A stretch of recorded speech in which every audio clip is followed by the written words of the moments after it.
ពាក់ព័ន្ធនឹងការផ្ដល់សេវាចល័តនេះបានធ្វើឲ្យប្រជាពលរដ្ឋដែលនៅឆ្ងាយដាច់ស្រយាលមានឱកាសទទួលបានសេវារដ្ឋបាលដូចប្រជាពលរដ្ឋដែលនៅទីប្រជុំជនដែរមានថាគាត់មិនបាច់ចំណាយពេលវេលាក៏ដូចជាថវិកាក្នុងការឡើងមកស្នើសុំសេវានៅការឡាយច្រកចូលតែមួយទេអញ្ចឹងក្រុមការងារច្រកចូលតែមួយរបស់យើងបានទៅផ្ដល់សេវាដល់ទីកន្លែងជូនគាត់គាត់មានភាពងាយស្រួលជាងមុនបាទ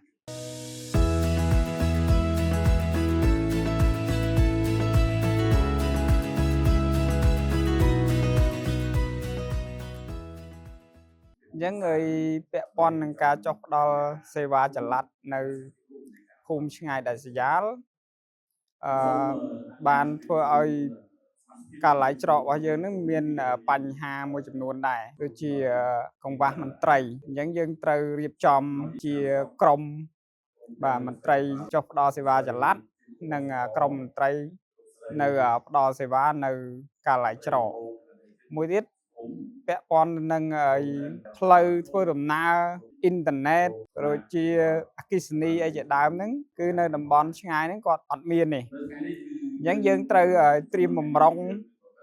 បាទសម្ភារៈឧបករណ៍ដើម្បីចុះទៅផ្ដល់អញ្ចឹងមួយទៀតពាក់ព័ន្ធនឹងការចំណាយអញ្ចឹងនៅពេលយើងចុះផ្ដល់សេវាចល័តហ្នឹងគឺបង្កើនការចំណាយប្រតិបត្តិការរបស់ការឡាយច្រកដែរ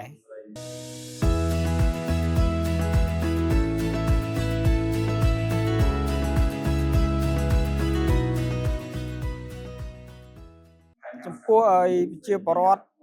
ដែលភាគច្រើនដែលជាមនុស្សចាស់គាត់មិនសូវចេះបច្ចេកវិទ្យាទេអញ្ចឹងយើងគួរតែបង្កើតឲ្យមានបញ្ជរ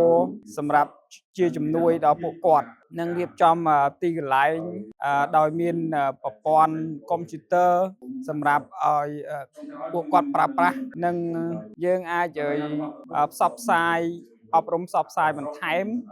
បោះពុម្ពខិត្តប័ណ្ណដូចជាធ្វើជាវីដេអូខ្លីៗសម្រាប់ផ្សព្វផ្សាយតាមបណ្ដាញសង្គមជាដើមបាទ